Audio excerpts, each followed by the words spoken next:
Assalamualaikum warahmatullahi wabarakatuh. Kita bertemu pada perbincangan berkenaan dengan komik dan juga konsultan ketenteraan Amerika di dalam komiknya berkenaan dengan Malaysia. Jadi sejak 2014, kalau ikut koding-koding yang ada dalam penceritaan penulisan konsultan dan strategis kepada West Point ini, kita dapati itu 6 tahun dahulu sejak seawal 2014. Apa yang berlaku terhadap virus yang berasal daripada China ini telah didedahkan secara awam di dalam penceritaan komiknya. Dan juga muncul di dalam komik ini koding akan tanah Ibrahim itu di tanah Melayu ataupun Malaya. Baiklah, kita samalah saksikan ya. Jadi di dalam komik ini sebenarnya cerita dia panjang. Tuan-tuan boleh pergi sendiri kepada Read Comic Online. Dan semua material ini kebanyakan diambil daripada Read Comic Online tersebut. Jadi kreditnya kepada Read Comic Online dan juga kepada Max Brooks yang telah menulis bersama dengan lakaran artisnya. Terlebih dahulu kita harus faham iaitu tonggak utama di dalam penceritaan ini yang belum lagi habis. Ia adalah epic, ini adalah volume kedua dan setiap volume ada 5 komik yang dikeluarkan. Tetapi tema yang saya dapati adalah kebangkitan yang pewaris yang dikatakan melalui perjalanan yang dikatakan bloodline. Dan kemuncaknya di dalam koding di volume kelima tersebut ada disebutkan warisan Ibrahim di dalam koding mereka. Baiklah. Jadi saya ulangi sekali lagi iaitu kenapa penulis konsultan askar perang pilih lokasi Malaysia sejarah tua. Jadi ini adalah review bahagian kedua berkenaan dengan apa nak jadi kat Melaya dan kenapa dah jadi macam ni, dan adakah ini hayalan, lakaran ataupun sedang memberitahu kita akan sesuatu yang kita sedia maklum tetapi kita tidak ada jawapannya. Baiklah, di dalam volume nombor 1 bahagian kedua Extinction Parade Max Brooks ini, lakaran pertama adalah sempadan atau pagar yang memegang rakyat Malaysia atau orang Melayu itu telah tumbang dan mereka telah keluar dan mengamuk. Kita pergi kepada koding di dalam komik nombor 1 volume kedua ini. Jadi kat sini kita dapati iaitu adanya seorang lelaki memakai topi bintang merah berpakaian ala tentera Cina.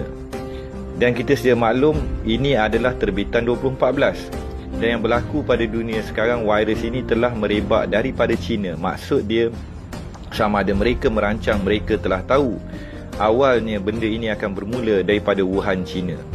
Di sini kita ada koding nombor 2 iaitu N8.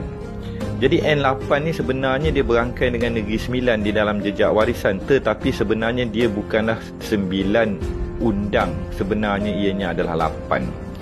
Jadi kita pergi kepada koding ketiga, Malaysian Killer. Kenapa dikatakan membunuh Malaysian? Adakah ini mereka mengandalkan kepada satu penceritaan yang telah berlaku pembunuhan kepada orang-orang Melayu di setiap kerajaan daripada utara sampai selatan pada satu masa dahulu dan tetap berterusan sampai kini di dalam penceritaannya komik ini? Sekali lagi hamba ingin ulangi iaitu penceritaan adalah menurut kiasnya komik ini berdasarkan hanya kepada komik dan tidak merujuk kepada kerajaan Melaya Malaysia ketika ini. Jadi ini bukannya tindakan sah bersih, ini adalah merungkai satu penceritaan sejarah berdasarkan komik yang ditulis oleh konsultan tentera Amerika yang sebagai kita tahu iaitu mereka ini bukan bertindak sembrono dan mereka kadang-kadang melepaskan kodingnya kepada masyarakat awam. Baik.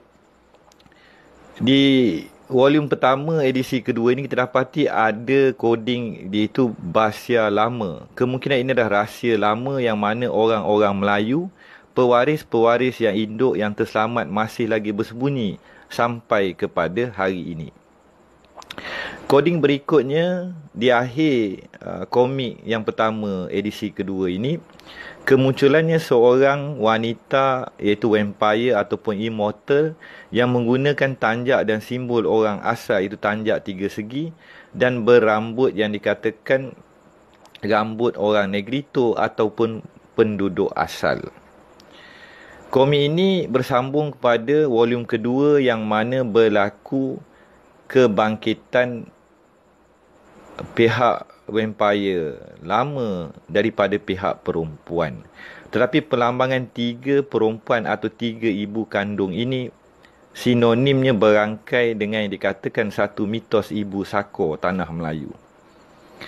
Kita berbalik kepada pertembungannya pihak immortal perempuan dengan satu sosok yang dinamakan sosok penguasa atau khalifah lelaki tersebut, yang juga adalah immortal bersama barisan tenteranya di kancah kebangkitan zombie-zombie tanah Malaysia. Kemudian kita beralih kepada volume 3 di mana mereka telah pergi kepada Muzium Negara yang berlambang tanda merah tersebut, dan mereka ini, immortal ni, telah mengambil semula segala khazanah senjata lama mereka demi bangkit untuk menumpaskan kehitaman virus yang sedang meraja tersebut.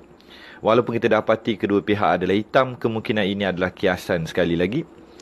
Di sini kita dapati munculnya satu mitos yang agak mengejutkan, iaitu orang Melayu biasa faham dengan mitologi yang dikatakan keris naga. Tetapi di sini mereka menimbulkan keris yang dikatakan hybrid antara naga dan kelawar.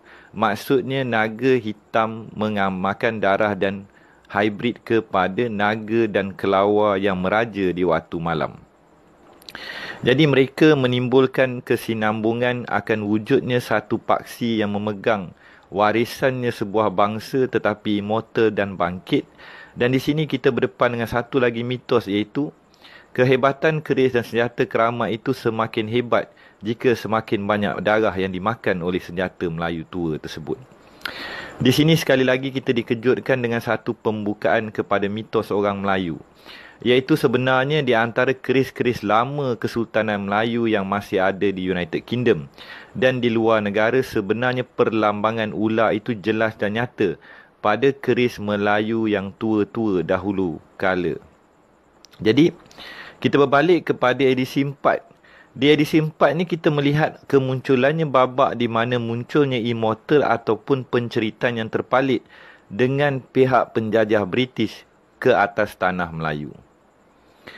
Maka penceritaan ini bersambung kembali dengan suatu benda yang mengejutkan yang setelah saya paparkan di awal slide video ini, iaitu munculnya yang dikatakan Plain of Abraham Historical, lapangan Ibrahim bersejarah atau lapangan bersejarah Ibrahim yang British datang rampas dan takluk. Kita sedia maklum wujud di kalangan kita bukti-bukti yang menyatakan Ibrahim dan keturah itu sememangnya berangkai dengan tanah Melayu dan Malaya tersebut. Jadi kat sini kita dapati Max Brooke yang kemungkinan telah mengkaji sejarah tanah Melayu sedang mempaparkan secara tersirat dan tersurat secara nyata terpampang untuk kita memahaminya. Kita bersambung kembali kepada kebangkitan pewaris yang dikatakan bloodline ataupun berjalur dan berdarah kepada warga lama. Di sinilah kita dapati mereka ini memakai perlambangannya dengan warna merah tersebut. Di edisi kelima itu pengakhirnya kepada volume kedua Extinction Period Max Brooke ini, kita dapati kebangkitan suatu tampuk pemerintahan yang berteraskan kepada kekuatan milisya yang didokong dan dipegang oleh immortal di belakang tabir terhadap penguasaan ini. Tetapi kita agak pelik di sini kerana bendera itu memaparkan Custodes Sumus Noctus, iaitu penjaga malam. Jadi Noctus ini merujuk kepada malam dan juga burung hantu, dan sebenarnya perkataan Noctus ini adalah daripada bahasa Latin. Jadi kat sini saya ingin memecahkan sedikit minda orang Melayu, iaitu antara kata-kata keramat yang biasa kita dengar adalah dan kami masukkan siang ke dalam malam dan malam ke dalam siang. Adakah ini yang ingin dipaparkan oleh Max Brooke kepada orang Melayu yang bakal membaca komik ini agar memahami apa yang dia sedang menulis dan sampaikan ini? Dan dekat situ kita berbalik kepada Infinite 8 yang dimaksudkan dan ditakwilkan dengan N8 tadi, iaitu bukannya negeri 9, iaitu adalah 8 negeri yang induk. Dan kita agak terpalit lagi dan terkejut kenapa perlambangannya tengkorak tersebut diukir dalam satu bentuk kesinambungan.